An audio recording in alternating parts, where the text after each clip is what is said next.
Ya, belum tuntas Indonesia mengatasi pandemi. Kita sekarang sudah harus bersiap menghadapi fenomena La Nina. Ada bencana banjir, longsor, dan juga tanah bergerak. Begitu juga dengan angin puting beliung di depan mata. Dan kita harus tetap waspada. Kita sekarang lihat, kami akan memberikan gambaran sedikit kepada Anda soal fenomena La Nina yang saat ini dihadapi Indonesia.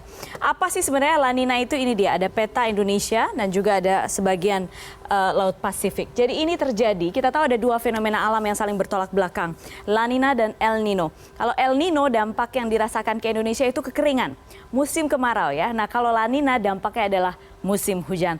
La Nina ini rata-rata muncul 6 tahun sekali, 2 sampai 7 tahun sekali. Dan ini terjadi saat suhu permukaan laut di wilayah Samudra Pasifik bagian timur ini turun, suhu permukaan lautnya jadi lebih dingin di wilayah Pasifik. Nah ini meningkatkan kecepatan angin pasat timur. Angin pasat timur adalah angin yang berembus dari utara, dia dari wilayah subtropis ke wilayah garis ekuator atau garis khatulistiwa ke sini. Ya, jadi ini anginnya berembus dari sini dan ini semakin cepat anginnya dan akibatnya apa? Di sini terjadi perairan di wilayah ini akan menghangat, akibatnya banyak terbentuk awan. Oke? Di sini banyak awan, di sini banyak awan, di sini banyak awan.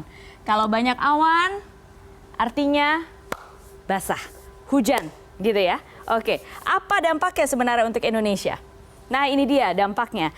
Ini dia dampak La Nina yang akan dirasakan di Indonesia atau mungkin sudah terasa di beberapa wilayah di Indonesia. Mulai hujan terjadi, mulai dari intensitas sedang hingga tinggi. Yang tinggal di Jakarta dari sekitar jam 3 sore tadi hujan deras melanda dan ini adalah salah satu dampak La Nina. Kita lihat Oktober hingga November 2020 seluruh wilayah di Indonesia tidak terkecuali rata semua dapat hujan deras. Puncaknya di Sumatera akan terjadi di bulan November, kemudian Desember, Januari terjadi di Kalimantan. Bagaimana juga dengan wilayah lain ya. Jadi ini akan masih terjadi ya, semuanya rata, seluruh wilayah dapat hujan. Kemudian kita bergeser Desember 2020, Februari 2020, Kalimantan bagian timur puncaknya, kemudian Sulawesi juga puncak, Maluku, Maluku Utara dan Papua puncak.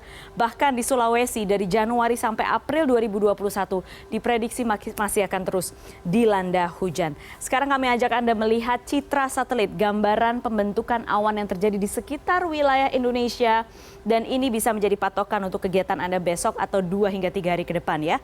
Kita lihat sekarang. Ya, ini adalah gambaran dari satelit Himawari. Ini real time, jadi kita lihat. Kalau misalnya warnanya orange menjelang merah, orange ke merah ini adalah pembentukan awan hujan ya.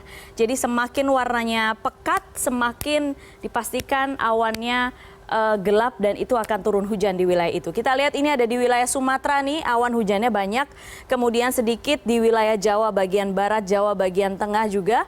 Kemudian di wilayah Kalimantan di wilayah bagian di utara Kalimantan, kemudian di Kalimantan bagian selatan juga cukup banyak awannya. Kemudian di Sulawesi di bagian selatan juga cukup banyak awan hujan terbentuk di situ. Kita lihat ya, ini ya. Kemudian ini juga, ini yang cukup pekat adalah warna merah di Jawa di bagian barat, kemudian juga di Selat Sunda. Bagaimana di bagian timur Indonesia? Kita lihat bagian timur Indonesia ternyata juga sudah mulai terbentuk awan hujannya di wilayah Papua, di wilayah Papua, kemudian Kepulauan Maluku ya, kemudian di atas di perairan, di perairan di dekat tidak jauh dari di selatan Filipina. Ya, ini adalah beberapa gambarannya. Anda lihat di sini semakin pekat, di sini daerahnya sedang hujan, pembentukan hujan yang sangat tinggi di wilayah Laut Cina Selatan. Oke, ini gambarannya selama 2 hingga 3 hari ke depan ini bisa menjadi patokan Anda untuk berkegiatan. Jadi hati-hati untuk Anda yang berada di Sumatera bagian selatan, Jawa bagian barat, Sulawesi bagian selatan, dan Kalimantan bagian selatan dan juga timur. Ya. Baik, jadi sekarang sudah harus siap-siap menghadapi La Nina. Selain harus siapkan masker, juga harus siapkan payung.